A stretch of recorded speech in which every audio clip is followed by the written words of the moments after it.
آج ہم ایک بہت ہی اہم شیعہ متن زیارت عاشورہ کی گہرائی میں اترنے والے ہیں۔ اس گفتگو کا مقصد اس کے جو مرکزی خیالات ہیں، اس کا جو ڈھانچہ ہے، اسے سمجھنا ہے۔ تو آئیے شروع کرتے ہیں۔ اچھا، تو سب سے پہلے یہ سمجھنا بہت ضروری ہے کہ زیارت کا اصل مطلب کیا ہے۔ دیکھیے، یہ صرف کہیں جانے کا نام نہیں ہے، بلکہ یہ ایک روحانی سلام ہے، کسی مقدس شخصیت سے قریب ہونے کی دعا ہے، بھلے ہی جسمانی طور پر ان سے کتنے ہی دور کیوں نہ ہوں۔ اب اس پورے متن کو سمجھنے کے لیے ہم نے اسے 5 حصوں میں تقسیم کیا ہے۔ سب سے پہلے دیکھیں گے کہ اس کا آغاز سلام سے کیسے ہوتا ہے، پھر اس میں جس بڑی مصیبت کا ذکر ہے اس پر بات کریں گے، اس کے بعد وفاداری کا اعلان، پھر دشمنوں سے بیزاری کا اظہار، اور آخر میں انصاف کے لیے جو دعائیں کی گئی ہیں ان کو سمجھیں گے۔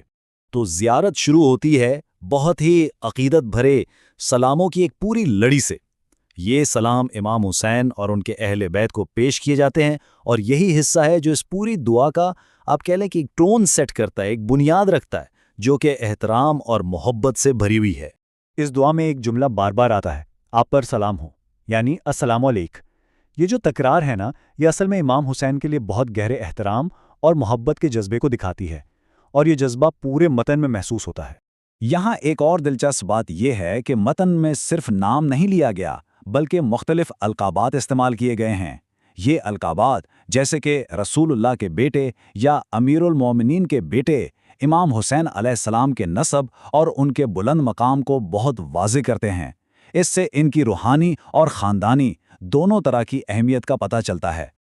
اچھا، سلام کا سلسلہ جب ختم ہوتا ہے تو متن کا رخ اچانک ایک بہت گہرے غم اور المیے کی طرف مڑ جاتا ہے، اور یہی آپ کہہ سکتے ہیں کہ اس زیارت کا جذباتی مرکز ہے، اس کا ایموشنل کور ہے۔ یہ جو الفاظ ہیں یہ اس گہرے دکھ کو بیان کرتے ہیں جو پڑھنے والا محسوس کرتا ہے۔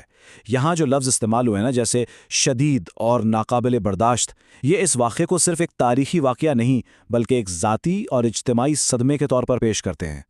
اور بات صرف زمین تک محدود نہیں رہتی۔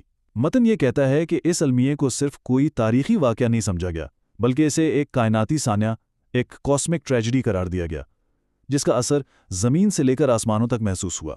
اب غم کے اس شدید اظہار کے بعد دعا ایک نیا موڑ لیتی ہے۔ اب بات آتی ہے ایک ذاتی موقف کے اعلان کی۔ یہاں پڑھنے والا یہ طے کرتا ہے کہ وہ کس کے ساتھ کھڑا ہے۔ اور یہاں سمجھنے والی بات یہ ہے کہ یہ صرف ماضی کو یاد کرنا نہیں ہے، نہیں، یہ ایک ایکٹیو، ایک فعال عمل ہے۔ اس میں پڑھنے والا خود کو امام حسین اور ان کے ساتھیوں کے ساتھ جوڑتا ہے اور باقاعدہ ان کی حمایت کا عہد کرتا ہے۔ تو ایک طرف وفاداری کا اعلان ہے، اور اس کے بالکل ساتھ ہی ایک اور بہت اہم اصول سامنے آتا ہے، اور وہ ہے دشمنوں سے مکمل لاتعلقی اور بیزاری کا اظہار۔ اب یہ جو 2 جملے ہیں، یہ سمجھیں کہ زیارت کا نظریاتی مرکز ہیں۔ یہ ایک بالکل واضح لکیر کھینچ دیتے ہیں کہ دوستی صرف ان سے ہوگی جو امام حسین کے دوست ہیں، اور دشمنی ان سے جو ان کے دشمن ہیں، مطلب کوئی درمیانی راستہ نہیں ہے۔ یہ جو بالکل کلیئر سٹینڈ ہے، یہی اس متن کی بنیاد ہے۔ اچھا، اس متن میں لعنت کا لفظ بھی استعمال ہوا ہے۔ اب یہاں اس کا مطلب کیا ہے؟ اسے ایک طرح سے الہی مذمت کی دعا کے طور پر پیش کیا گیا ہے، یعنی دعا کرنے والا خدا سے یہ درخواست کر رہا ہے کہ وہ ظالموں پر اپنی ناپسندگی کا اظہار کرے۔ اور یہ بیزاری صرف ایک عام اصول نہیں ہے۔ متن میں بہت واضح طور پر کچھ تاریخی شخصیات اور گروہوں کا نام لے کر ان سے بیزاری کا اظہار کیا جاتا ہے۔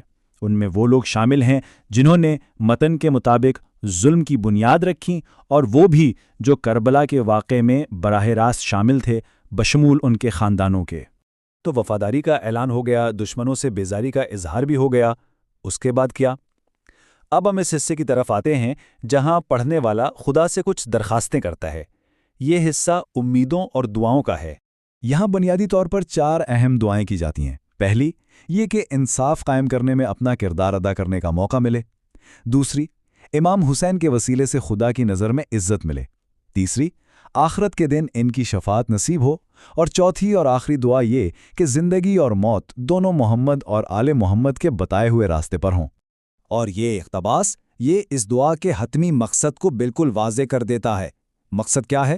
دنیا اور آخرت دونوں میں سچائی کے راستے پر ثابت قدم رہنا اور نجات حاصل کرنا۔ تو یہ صرف ایک تاریخی واقعے کو یاد کرنا نہیں ہے، بلکہ یہ ایک مکمل روحانی راستے پر چلنے کی دعا ہے۔ تو آخر میں ایک سوال ہمارے سامنے آتا ہے، وہ یہ کہ ایک ایسا متن جو اتنے شدید غم کو اتنی پختہ وفاداری اور اتنی ہی واضح دشمنی کے اعلانات کے ساتھ جوڑتا ہے، وہ اپنے ماننے والوں کے لیے ایک عملی اور روحانی گائیڈ کے طور پر کیسے کام کرتا ہے؟ یہ ایک گہرا سوال ہے جو اس متن کی مختلف تہوں پر مزید سوچنے کی دعوت دیتا ہے۔